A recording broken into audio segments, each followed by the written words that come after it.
नमस्कार मित्रों, मैं अनुराग हर्ष एक बार फिर आप लोगों के बीच में हाजिर हूँ अपना कार्यक्रम लेकर द अनुराग हर्ष शो। जैसा कि आप देखते हैं कि हर बार मैं अकेला ही अपनी बात कहता हूँ और कुछ न कुछ विषय के ऊपर हम चर्चा करते हैं।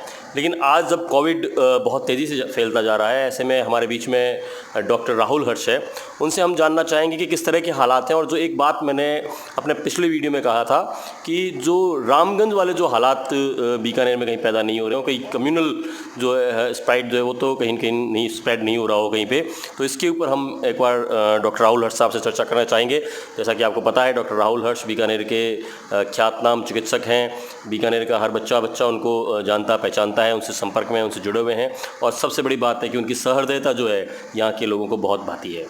चलिए डॉक्टर साहब, जो कोरोना की जो एक्चुअल पोजीशन अभी है और ख़ासकर बीकानेर के परकोटे के भीतर जो पोजीशन पैदा हुई है, उसके बारे में आप क्या कहेंगे? नमस्कार अनुराग जी, धन्यवाद आपने मुझे आमंत्रित किया। मैं ये कहना चाहूँगा कि अभी हम जिस दौर से गुजर रहे हैं, मैं इसको कम्युनिटी स्प्रेड तो नहीं कहूँगा, क्योंकि कुछ एक चेन है जो बहुत ही विशाल हो गई हैं, बहुत बड़ी हो गई हैं। उन चेन की वजह से कुछ लोगों की लापरवाही कहूँ या कम सतर्कता कहूँ, एक लंबी चेन बनी है जिसमें लगातार रोज़ पॉजिटिव आते जा रहे हैं। और कम्युनिटी स्प्रेड का मतलब ये होता है कि जो चेन में नहीं है, ऐसे केसेज की संख्या जब बढ़ जाती है तो उसको हम कम्युनिटी स्प्रेड कहते हैं। तो इस बारे में तो हमारे मुख्य चिकित्सा एवं स्वास्थ्य अधिकारी या जो कम्युनिटी हेल्थ के वर्कर्स जो काम कर रहे हैं, वो ज़्यादा इस बारे में अपने को डिटेल में बता सकते हैं कि ऐसी स्थिति है। जैसा कि CMHO साहब लगातार अपडेट कर रहे हैं कि जब पुराने जो मरीज़ हैं उनके संपर्क ही पॉजिटिव आ रहे हैं, तो उससे मुझे लगता है कि हमें और सावधानी की ज़रूरत है। और हमें कम्युनिटी स्प्रेड को मानते हुए, मैं ये दावा नहीं कर रहा हूँ कि अभी कम्युनिटी स्प्रेड है, जब कम्युनिटी स्प्रेड की स्थिति होती है उस तरह की सतर्कता की ज़रूरत है आज। बिल्कुल, मैं ये कहना चाहूँगा कि जैसे कम्युनिटी स्प्रेड में हमको क्या करना होता है, एक स्टैंडर्ड ऑपरेटिंग प्रोसीजर ये होता है कि हम ये मान के चलें और हम इतने विजिलेंट हों, इतने सावधान हों कि हमारे पास जो भी व्यक्ति आ रहा है, चाहे उसको खांसी है, बुखार है, जुकाम है, कुछ भी नहीं है, हम मान के चलें कि उसको कोरोना हो सकता है। और हम उससे इतने सावधान रहें कि हम उससे वो बीमारी नहीं लें, चाहे वो आपका घर का सदस्य है, चाहे आपका अभिन्न मित्र है, चाहे कोई अनजान व्यक्ति है, चाहे वो कुरियर वाला है, चाहे वो सब्जी वाला है, चाहे ठेले वाला है। आप उससे इस मामले में बिल्कुल सावधान रहें कि भी आपको उसको मानते हुए कि कोरोना है और आपको उससे नहीं लेना है। तो इसमें आप सभी बातें शामिल हैं, 2 गज की दूरी भी शामिल है, उसमें मास्क का पहनना भी शामिल है, और उसमें हाथों का धोना भी शामिल है। अब जब भी आप किसी अनजान से मिलते हैं, हाथ को धोइए। जब भी आप अनजान से मिलते हैं, 2 गज की दूरी रखिए। जब भी आप अनजान से मिलते हैं, अपने चेहरे पे मास्क रखिए। और दूसरी बात और कहना चाहूँगा कि आप इतने जागरूक भी बनिए कि अगर आपको कोई समस्या भी नहीं है, तब भी आप ये मान के चलिए कि आपको कोरोना है और आपको किसी को नहीं देना है। बिल्कुल। तो इस भावना के साथ हम जब काम करेंगे, तब ये स्प्रेड रुक पाएगा, जब ये संक्रमण एक से दूसरे को होने से रुक पाएगा। हम जब ये मान के चलेंगे कि मेरे को कोरोना थोड़ी हो सकता है, या ये मेरा खास दोस्त है, इसको कोरोना थोड़ी हो सकता है, तभी हम एक दूसरे से संक्रमण को फैला लेते हैं। और ये हमारी जो अज्ञानता है या अनजानापन है या भोलापन है कि हम एक से दूसरे को ये बीमारी लेते जा रहे हैं। एक जो बीच में अभी ये बात आई कि जो 2 तरह के कोरोना पॉजिटिव हो गए हैं, एक जो एसिम्प्टोमेटिक है, एक जो गंभीर है, तो इसके बीच में क्या डिफरेंस है और इन दोनों के प्रति क्या गंभीरता रहनी चाहिए? जैसा कि मैंने अभी चर्चा में भी बोला कि बहुत सारे लोग ऐसे हैं जिनको ना तो बुखार है, ना जुकाम है, ना खांसी है, कुछ भी नहीं है, लेकिन उन्होंने इसलिए जांच कराई कि मेरा मित्र पॉजिटिव आया, कल को मैं तो पॉजिटिव नहीं हूँ, और वो पॉजिटिव आए, जबकि उनको कोई खांसी जुकाम बुखार कुछ भी नहीं है। तो जब बिना लक्षणों के जब पॉजिटिव आता है, तो हम उनको एसिम्प्टोमेटिक पॉजिटिव बोलते हैं। तो वो एसिम्प्टोमेटिक जो पॉजिटिव हैं, वो उनके स्वास्थ्य को तो कोई कोरोना से गंभीर खतरा नहीं है, लेकिन वो अपने घर के उन सदस्यों के लिए जो बुजुर्ग हैं, जो दूसरे उनके संपर्क में हैं, उन लोगों के लिए वो हो सकता है कि खतरा बन जाएं। तो इसलिए हमको सभी से सावधान रहने की ज़रूरत है। और जो दूसरे गंभीर रोगी हैं, वो रोगी हैं जो आज की तारीख में उम्र में ज़्यादा हैं या पहले से कई बीमारियों से ग्रसित हैं, उनमें जब कोरोना का संक्रमण होता है तो वो रौद्र रूप ले लेता है कई बार और बहुत ही गंभीर स्थिति हो जाती है। और अपने यहाँ 17 मृत्यु भी इस शहर में हुई है। अधिकांशतः कैंसर के मरीज़ हैं, कुछ किडनी के पेशेंट्स हैं, कुछ हार्ट पेशेंट्स हैं, है ना, कुछ बहुत बुजुर्ग लोग हैं जिनकी मृत्यु इसकी वजह से हुई है। तो ऐसा नहीं है कि ये बीमारी बहुत हर किसी को ली लेती है, ऐसा नहीं है। 97% लोगों में इसकी रिकवरी है। पूरे भारत में अब तक 60% से ज़्यादा लोग जो संक्रमित हुए हैं वो ठीक हो चुके हैं। तो ये बहुत अच्छी रिकवरी रेट है। राजस्थान की बात करें तो 80% से ऊपर लोग इस बीमारी को झेल करके ठीक हो चुके हैं। तो कोई बीमारी की दृष्टि से देखें तो ज़्यादा चिंताजनक स्थिति नहीं है। लेकिन चिंताजनक स्थिति ये है कि हम अपनी अज्ञानता से जो या सावधानी कम रखने की वजह से इसको उन लोगों में भी फैलाते जा रहे हैं जिनको इससे जीवन का खतरा है। एक जो बड़ी बात आती है कि जो जैसे किसी आदमी को अगर बुखार, खांसी, जुकाम अगर है तो क्या लगे तो उसको जांच करवानी चाहिए और क्या लगे तो जांच नहीं करवानी चाहिए? बहुत सिंपल सी बात है जो मैं कहना चाह रहा हूँ, ये कि बीमारी में लक्षणों का स्पेक्ट्रम इतना वाइड है। स्पेक्ट्रम वाइड होने का मतलब कि कितने लक्षण से, 0 लक्षण से लेकर के 50 लक्षण तक कुछ भी हो सकता है। तो हम किसी भी व्यक्ति को ये नहीं कह सकते कि आपको कोरोना नहीं है जब तक कि उसकी जांच नहीं हो जाए। तो 0 लक्षण वाला व्यक्ति भी जब पॉजिटिव आ रहा है तो आप स्थिति की गंभीरता का अंदाज़ा लगा सकते हैं। एक एंजाइटी लोगों में है कि मेरे को ना तो बुखार है ना कुछ, लेकिन मेरा गला दर्द कर रहा है, तो वो एक उस बीमारी का है चाहे नहीं है, लेकिन अगर आप किसी ऐसे व्यक्ति के संपर्क में हैं जो हाल ही में कोरोना पॉजिटिव आया है और आपके गले में दर्द है, तो जांच कराने से बिल्कुल परहेज़ मत करिए। जांच कराने से बिल्कुल मत डरिए। मैंने सैकड़ों लोगों को जांच के लिए बोला है, उन्होंने जांच कराई है, नेगेटिव भी आई है, कुछ लोगों की पॉजिटिव भी आई है और जिनकी पॉजिटिव आई है वो ठीक होकर घर पे भी आए हैं।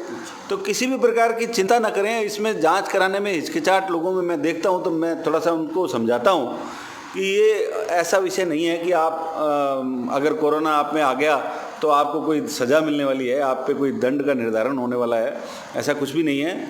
आप अगर जांच कराएंगे और उन लोगों से अलग कर दिए जाएंगे जो लोग अभी पॉजिटिव नहीं है, तो आप बहुत सारे लोगों की बीमारी बचाने के लिए पुरस्कार के हकदार हैं। न केवल मतलब पुरस्कार के, मैं उनको शाबाशी देना चाहूँगा जो आगे बढ़कर जांच करा रहे हैं। आज की स्थिति ये है कि डिस्पेंसरी के अंदर जब कोरोना की जांच की कैंप की बात होती थी आज से 20 दिन पहले, तो लोग घबरा के भग गए। लेकिन आज मैं देखता हूं कि जिन डिस्पेंसरी में जांच नहीं हो रही है वहाँ रोज़ 20 आदमी आके पूछते हैं कि कोरोना की जांच आज कहाँ है। तो लोगों में चेतना भी आई है, लोगों में जांच के प्रति खौफ घटा है। ये बहुत अच्छी चीज़ हुई है। एक जो पिछले कुछ दिनों में जो कुछ भी देखने आया, हालांकि ये एज ए चिकित्सक नहीं बल्कि आप एक चूँकि सामाजिक व्यक्ति हैं, उस हिसाब से पूछना चाहूँगा कि लोगों के बीच में एक आया कि कहीं पे गृह प्रवेश का भोजन हो रहा है, कहीं पे किसी तरह का हो रहा है, कहीं पे शादी हो रही है।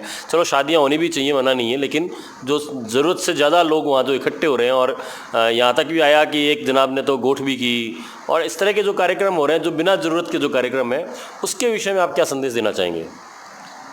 बिल्कुल, सरकार ने भी स्पष्ट गाइडलाइन दी है। सरकार का जो अनलॉक का जो मतलब था, या जो सरकार को लॉकडाउन की सख्ती को कम करने का जो मतलब था, उसका मतलब यहाँ तक ही था कि जो आर्थिक गतिविधियाँ हैं, जो अर्थ का चक्र है, वो रुके नहीं।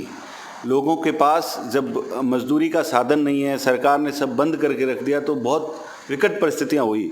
मजदूरों को सड़कों पे मरना पड़ा और ऐसी परिस्थितियाँ हुई कि सरकार को मजबूरन वो जो लॉकडाउन था उसमें ढील देनी पड़ी।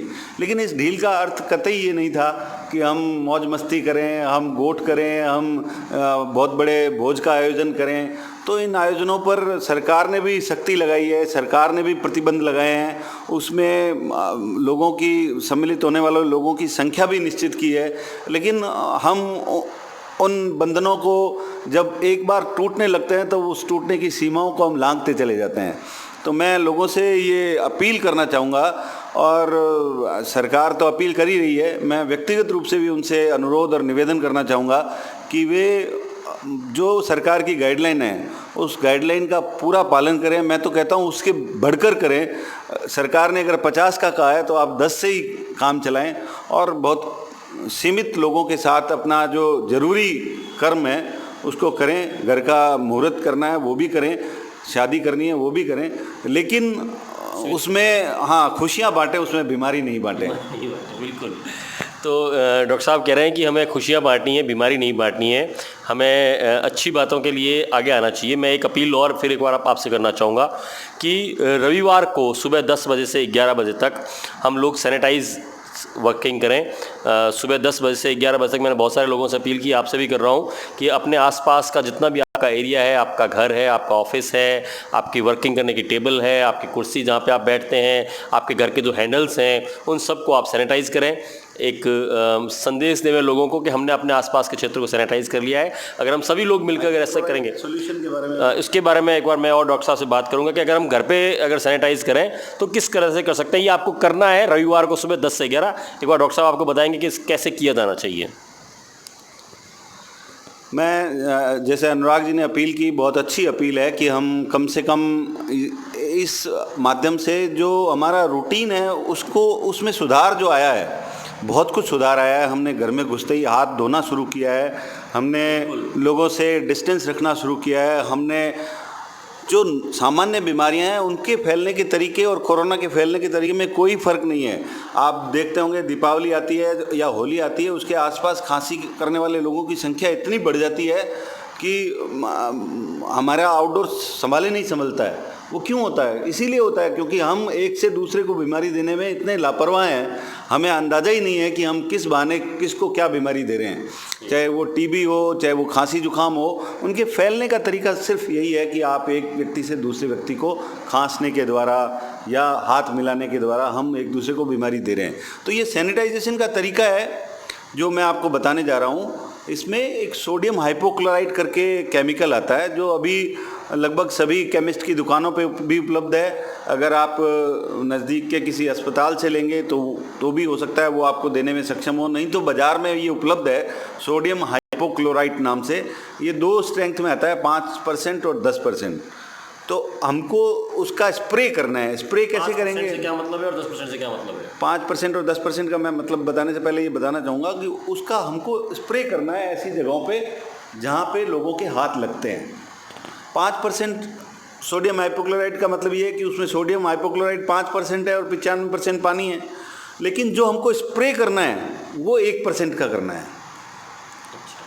अगर आपको जो सोडियम हाइपोक्लोराइड मिलता है वो अगर आपको 10% कंसंट्रेशन का मिलता है तो 1 लीटर आपको सोडियम हाइपोक्लोराइड लेना है और 9 लीटर आपको पानी लेना है, या उसी अनुपात में लें तो आधा लीटर सोडियम हाइपोक्लोराइड ले लें, 4.5 लीटर आपको पानी लेना है। और उसको हम होली पे जो पिचकारी वाला जो स्प्रे आता है जिसमें अपने बार हाँ, तो वो बार स्प्रे जो होता है वो टंकी में उसमें 1 लीटर 1.5 लीटर जितना आता है वो सॉल्यूशन डालें और उसमें हवा भर के और उस पर स्प्रे करें। जहाँ जहाँ आपके जो लोग आते हैं हाथ लगते हैं, कॉमनली हैंडल हैं, अपनी गाड़ियाँ हैं, अपने खिड़कियाँ हैं, तो जहाँ जहाँ भी लोगों के हाथ लगते हैं वहाँ पे आप इसको डेली करने की आदत डालें तो बहुत ही अच्छा है। लेकिन कम से कम जैसा अनुराग जी ने अपील की है, एक आदत डालें कि रविवार को 1 घंटा अपने घर पे सैनिटाइजेशन का काम करें, तो हम कम से कम जो छूने के द्वारा ये वायरस फैल रहा है इस पे हम अंकुश लगा पाएंगे। तो चलिए इस रविवार को सुबह 10 बजे से 11 बजे तक आप लोग भी अपना घर पे सैनिटाइज करें और अपने फेसबुक पेज पे, अपने व्हाट्सएप पे, अपने स्टेटस पे सब पे लगाइए कि मैंने अपना घर जो है वो सैनिटाइज कर लिया है। इसका मतलब ये नहीं है कि लोग आपके घरों में आते जाते रहें, बिल्कुल उनको भी रोकना है, उनका हाथ भी पहले सैनिटाइज कर रहे हैं, लेकिन हम अपने आसपास जो है उसको सैनिटाइज हम लोग करें। हाँ डॉक्टर साहब, मैं मुझे बहुत खुशी है कि मैं बीकानेर शहर में अभी जहाँ कहीं भी जाता हूँ, रोड पे निकलता हूँ, मुझे मास्क पहने हुए सभी लोग नज़र आते हैं। लेकिन जब मास्क पहने हुए लोगों को देखता हूँ तब कुछ लोगों से बातचीत होती है तो कुछ लोग जुर्माने से बचने के लिए मास्क लगाने की बात करते हैं। हाँ, तो ये जो वायरस है ये मुख्यतः नाक से फैलता है, नाक से ही ये वातावरण में जाता है बीमार के, और बीमार के द्वारा छोड़ा गया वायरस आपके नाक द्वारा ही आपके शरीर में जाता है। जब भी कोई चीज़ सांस खींचते हैं, हम नाक से खींचते हैं, मुंह से नहीं खींचते हैं। तो लोगों ने मास्क को मुंह ढकने के लिए यूज करना शुरू किया है। तो मैं लोगों से अनुरोध करूंगा कि नाक और मुंह दोनों को ढकते हुए मास्क को पहने, अन्यथा ये मास्क जो है वो यूजलेस है। तो ये एक अनुरोध ज़रूर है मेरा कि प्रॉपर मास्क जो है, मैं आपको पहन के दिखाता हूँ।